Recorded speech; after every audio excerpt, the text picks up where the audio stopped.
পবিত্র ঈদ উল আজহার প্রধান জামাত জাতীয় ঈদগাহ ময়দানে অনুষ্ঠিত হয়েছে। সকাল 7:30টায় ঈদের জামাতে অংশ নেন রাষ্ট্রপতি মোহাম্মদ শাহাবুদ্দিন এবং প্রধানমন্ত্রী তারেক রহমান। এছাড়াও প্রধান বিচারপতি, মন্ত্রিপরিষদ সদস্য, সংসদ সদস্য, রাজনৈতিক নেতা, সরকারের ঊর্ধ্বতন কর্মকর্তা ও বিভিন্ন মুসলিম দেশের কূটনীতিক সহ বিভিন্ন শ্রেণী পেশার মানুষ এই জামাতে অংশ নেন।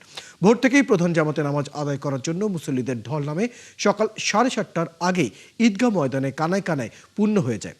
ঈদ জামাতে সমগ্র মুসলিম উম্মাহ সহ দেশ ও জাতির শান্তি, সমৃদ্ধি ও কল্যাণ কামনার মোনাজাত করা হয়। ঈদের দিন জাতীয় সংসদ ভবনের দক্ষিণ প্লাজায় সকাল 7:30টায় ঈদ উল আজহার জামাত অনুষ্ঠিত হয়।